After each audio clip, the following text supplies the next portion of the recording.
जोशी, हिंदू महासभेचे देशमुख, देशपांडे, धुंगरकर, काय नाव, कोटणीस, सगळे असं माझे लोकसमुदायाची जुळवाजुळ, याला म्हणतात लोकशाही. आपण तिकडे काही लोकसमुदायाची जुळवाजुळ, त्याला म्हणतात लोकशाही. फक्त आपण आपलाच विचार करायचा. धर्माचे मराठा होते, चांबार होते, मार्का खाल्ला, ते गेले हॉटेलमध्ये, कोणाच्या हॉटेलमध्ये गेले, बाजूलाच काम यायच्या नाही म्हटले. तर तुम्हाला माहिती आहे का, शिवराम जाधव हाताला तलवार, दुसरा संभाजी गायकवाड भली मोठी पहाड, पोटात खूप असतो. मानसिक तशा दबाची माहिती ना, ते माणसं घडवले होते बाबासाहेब आंबेडकर आणि वाट करत होते. शिक्षणही त्यांचं MSc, BSc, मला वाटतं आपण एम वाचलं, मी PhD केलाय बाबासाहेबांनी, म्हणून काही समजत नाही. म्हणजे आपण शिकलो व्यवस्थित शिकलो, फक्त प्रमोशन इन्क्रिमेंट मिळाले म्हणून. एमचा विषय कोणता, भारत पाठ होते कधी कधी, त्याच्यातही वाद करतात आपले लोक. आपण सांगा एनसीएम, इंडियन कॉमर्स, एक जर एका राष्ट्राला गेलो, चांगला सिनियर माणूस आला, त्याने आपली डायरी काढली, हा विषय आहे, तुम्ही एवढ्या मोठ्या माझे संशोधन थिसिस मध्ये आपण दिलं ते नाव राहत नाही. नंतर तिचा विषय national division of historical analysis study, आणि तिथं काय झालं, कायदा कसा असावा, मुद्रास्फीती कशी असावी, लोकांची क्रयशक्ती कशी असावी, आणि कमालच आहे.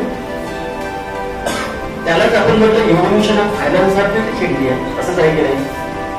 नंतर MSc चा विषय financial decentralisation of empirical finance of India. नंतर BSc चा विषय द प्रॉब्लेम ऑफ रुपीज.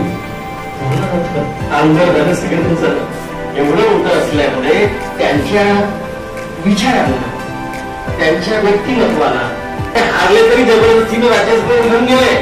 तो बाबासाहेब तुमची गरज आहे, कशामुळे, त्याचे टॅलेंट पुढे. तेव्हा आपल्याला आपली शक्ती उभी करण्यासाठी लोकशाहीमध्ये शक्ती उभी करावी लागते, हे बाबासाहेबांना माहित होतं. आणि मग शक्ती उभी करायची तर कोणती करायची, एक तर मेंटल पॉवर किंवा मनी पॉवर किंवा मसल पॉवर, हेच असते ना. यापैकी कोणती तरी एक शक्ती पाहिजे.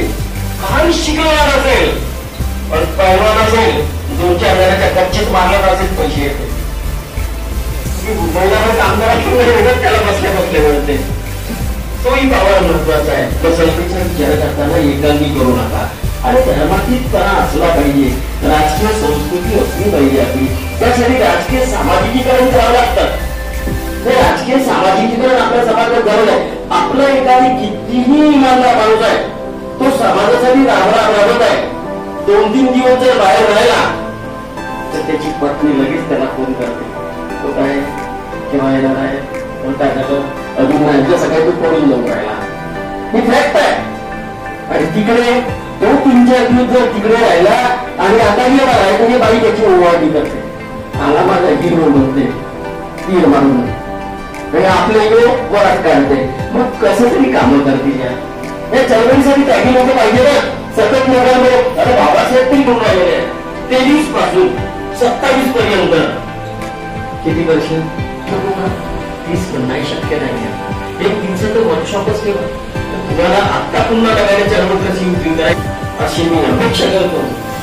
भाषण लावण्यात काही अर्थ नाही, कारण प्रमुख त्यांचं भाषण वेगळ्या तऱ्हेचं असते आणि त्यांचा जो रिस्पेक्ट केला पाहिजे. त्यांना आटोप घेतो, तुम्ही शांतपणे ऐकून घेतलं, त्याबद्दल तुम्हाला सर्वांचे धन्यवाद. जय भीम, जय बुद्ध.